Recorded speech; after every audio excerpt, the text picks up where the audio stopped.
Hi hello ನಮಸ್ಕಾರ ಸ್ನೇಹಿತರೆ. ಸ್ಪರ್ಧಾ ಫೋಕಸ್ಗೆ ಸ್ವಾಗತ. ಇವತ್ತಿನ ಒಂದು ಉದ್ಯೋಗ ಮಾಹಿತಿ ನೋಡುವುದಾದರೆ, ಎಸ್ ಬಿ ಐಯಲ್ಲಿ ಕರೆದಿರ್ತಕ್ಕಂಥ ಹುದ್ದೆಗಳು. ಸ್ಟೇಟ್ ಬ್ಯಾಂಕ್ ಆಫ್ ಇಂಡಿಯಾದಲ್ಲಿ ಡೈರೆಕ್ಟರ್ ಸೆಲೆಕ್ಷನನ್ನು ನಡೆಸ್ತಿದ್ದಾರೆ. ಏನಪ್ಪ ಅಂತಂದರೆ, ಸ್ಟೇಟ್ ಬ್ಯಾಂಕ್ನಲ್ಲಿ ಹುದ್ದೆಗಳು ಖಾಲಿ ಇರ್ತಕ್ಕಂಥದ್ದು. ಎಕ್ಸಾಮ್ ಇರುವುದಿಲ್ಲ, ನೋ ಎಕ್ಸಾಮು. ಏನಪ್ಪ ಅಂತಂದರೆ, ಅಪ್ಲಿಕೇಶನ್ ಸ್ಟಾರ್ಟಿಂಗ್ ಡೇಟ್ ಬಂದುಬಿಟ್ಟು application online form starting date, online registration starting date 11/7/2025 ಅರ್ಜಿಗಳು ಈಗಾಗಲೇ ಪ್ರಾರಂಭವಾಗಿವೆ. ಅರ್ಜಿಯನ್ನು ಸಲ್ಲಿಸಲು ಕೊನೆಯ ದಿನಾಂಕ ನೋಡುವುದಾದರೆ 31/7/2025 ಅರ್ಜಿಗಳು ಕೊನೆಗೊಳ್ಳುತ್ತವೆ.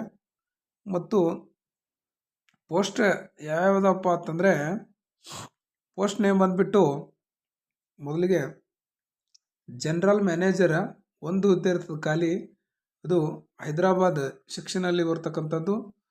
ಅಂದರೆ ಸೆಲೆಕ್ಷನ್ ಪ್ರೊಸೆಸ್ ನೋಡ್ರಿ, ಇಲ್ಲಿ ಏನಪ್ಪ ಅಂತಂದರೆ ಶಾರ್ಟ್ ಲಿಸ್ಟ್ ಮಾಡ್ತಾರೆ, ಇಂಟರ್ವ್ಯೂ ಇರ್ತದೆ, ಇಂಟರ್ವ್ಯೂ ಮೇಲೆ ನಿಮ್ಮನ್ನು ಸೆಲೆಕ್ಷನ್ ಮಾಡ್ತಾರೆ. ಮತ್ತು ಎರಡನೇ ಹುದ್ದೆ ನೋಡೋದಾದರೆ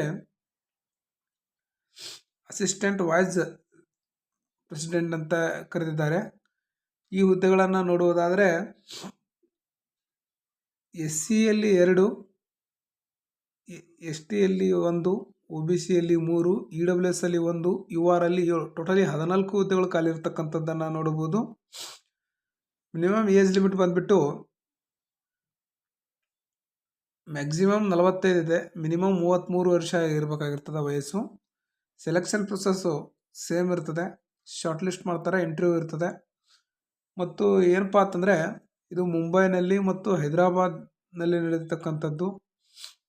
ಅದರ ಜೊತೆಗೆ ಮತ್ತು ಇನ್ನೂ ಒಂದು ಹುದ್ದೆ ಇದೆ.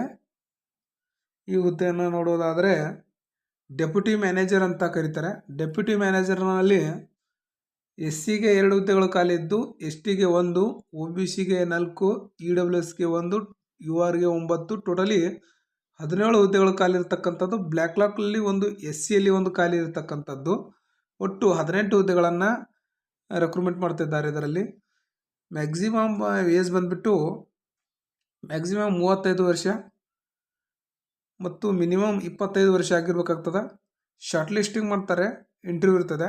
ಸೆಲೆಕ್ಷನ್ ಪ್ರೊಸೆಸ್ ಬಂದುಬಿಟ್ಟು ಈ ರೀತಿಯಾಗಿರ್ತಕ್ಕಂಥದ್ದು. ಮತ್ತು ಎಜುಕೇಷನ್ ಕ್ವಾಲಿಫಿಕೇಷನ್ ನೋಡೋದಾದರೆ ಮ್ಯಾನೇಜರ್ ಹುದ್ದೆಗೆ ಎಜುಕೇಷನು BE BTech ಮತ್ತು ಕಂಪ್ಯೂಟರ್ ಸೈನ್ಸು ಮತ್ತು ಇಂಜಿನಿಯರಿಂಗ್ ಇನ್ಫಾರ್ಮೇಷನ್ ಟೆಕ್ನಾಲಜಿ ಈ ರೀತಿಯಾಗಿ ಎಜುಕೇಷನನ್ನು ಮುಗಿಸಿರ್ಬೇಕಾಗ್ತದೆ.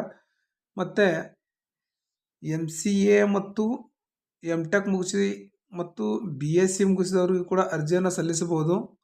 ಅದರ ಜೊತೆಗೆ ಇನ್ನೂ ಒಂದು ಹುದ್ದೆಯನ್ನು ನೋಡುವುದಾದರೆ ಏನಪ್ಪ ಅಂತಂದರೆ ಅಸಿಸ್ಟೆಂಟ್ ಮ್ಯಾನೇಜರ್ ಹುದ್ದೆಗೆ BE BTech ಮತ್ತು ಕಂಪ್ಯೂಟರ್ ಸೈನ್ಸ್, ಸಾಫ್ಟ್ವೇರ್ ಇಂಜಿನಿಯರಿಂಗು ಇದರಲ್ಲಿ ಎಜುಕೇಷನ್ ಮುಗಿಸಿದವ್ರಿಗೂ IT ಫೀಲ್ಡ್ ಎಲೆಕ್ಟ್ರಾನಿಕ್ಸ್ ಮುಗಿಸಿದವರು ಕೂಡ ಅರ್ಜಿಯನ್ನು ಸಲ್ಲಿಸಬಹುದು.